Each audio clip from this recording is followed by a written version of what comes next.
இப்போ நம்ம செய்ய போகிறது கருவாட்டு தொக்கு. நல்லெண்ணெய் கொஞ்சம் ஊற்றிக்கலாம். கருவாடு சூடுன்றதுனால கொஞ்சம் நல்லெண்ணெய் சேர்த்துக்கணுன்னா அந்த சூடு இருக்காது.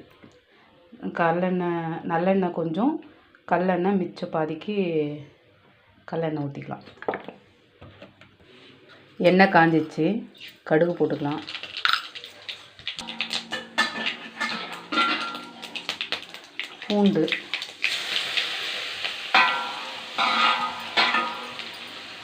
பூண்டு கூடவே கறிவேப்பிலை. நல்லா கோல்டன் ப்ரௌனாக வந்ததுக்கப்புறம் வெங்காயம் போடலாம். சேனலை லைக் பண்ணுங்கள், சப்ஸ்கிரைப் பண்ணுங்கள்.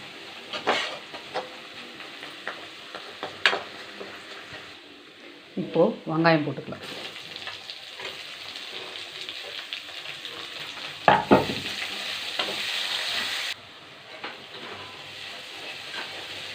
நல்லா கோல்டன் ப்ரௌனாக வர வரைக்கும் நல்லா வதக்கணும்.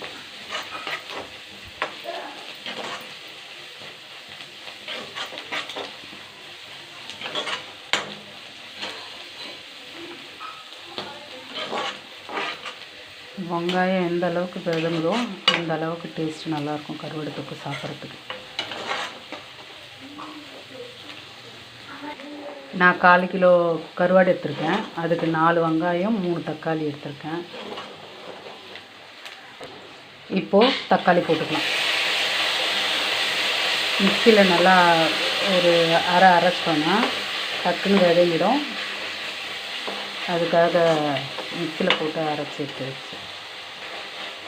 நாங்கள் வானகரம் மீன் மார்க்கெட்டில் தான் கருவாடு வாங்குவோம்.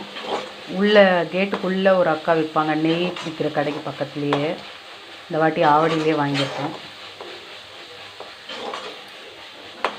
அங்கே வாங்கிறது நல்லா சதையாக போட்டு தருவாங்க.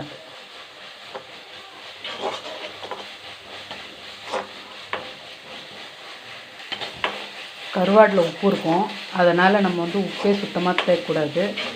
அப்படி கம்மியாக இருக்க மாதிரி தெரிஞ்சதுன்னா கருவாடு போட்டு அந்த தொக்கு ரெடி கடைசி டைம்லன்னா சால்ட் உப்பு போட்டு கொஞ்சமாக கரைஞ்சிரும். அப்போ லைட்டாக சால்ட் உப்பு போட்டுக்கலாம். ஆனால் கருவாடு எப்போவுமே சரியான உப்பு இருக்கும், அதனால் உப்பே போட தேவையே இல்லை.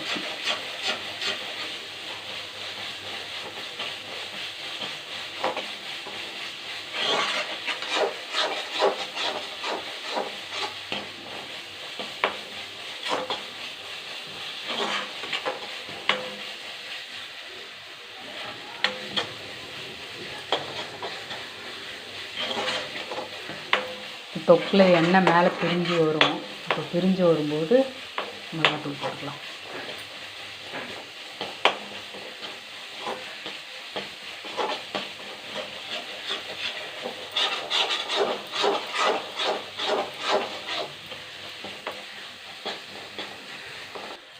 இப்போ எண்ணெய் தனியாக வந்தது தெரியுதா? இந்த டைமில் தான் மிளகாத்தூள் போட்டுக்கணும். ஒரு 5 ஸ்பூன் போட்டுக்கிறேன் வீட்டு குழம்பு மிளகாத்தூள்.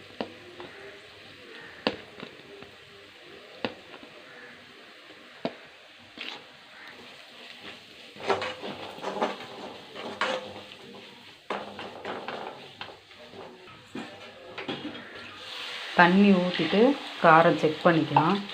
கொஞ்சம் காரம் அதிகமாக இருக்க மாதிரி டேஸ்ட் பண்ணிகிட்டே கூட கொஞ்சம் காரம் அதிகமாக இருக்கும். ஏன்னா கருவாடு போட்டால் அதில் உப்பு இருக்கிறதுனால காரத்தை நல்லா இழுத்துக்கும். அப்போ கொஞ்சம் காரம் அதிகமாக இருக்கும்.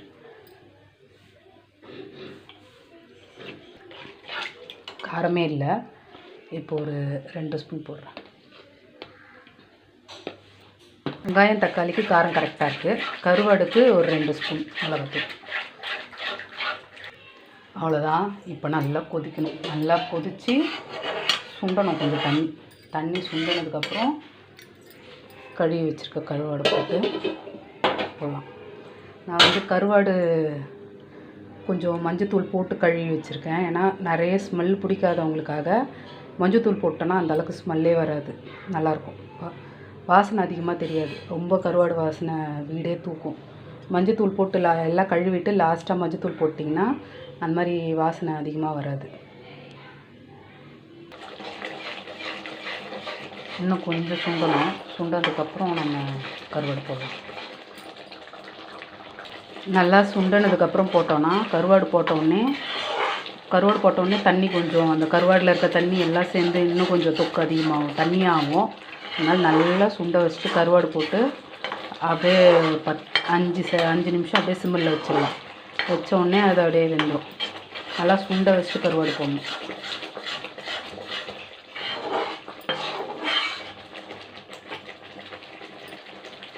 இப்போ ஓகே, போடலாம்.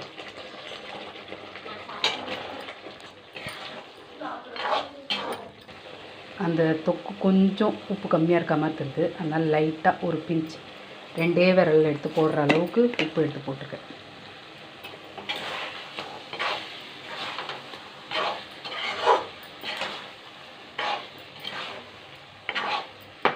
ஓவராக கலக்கவும் உடஞ்சிரும். அதனால் அதிகமாக கலரக்கூடாது. நல்லா ஓரெல்லாம் சுரண்டி விடணும்.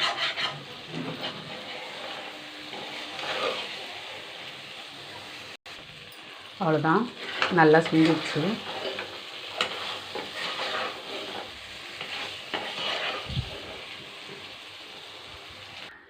சுவையான கருவாட்டு தொக்கு தயார். லைக் பண்ணுங்கள், சப்ஸ்கிரைப் பண்ணுங்கள்.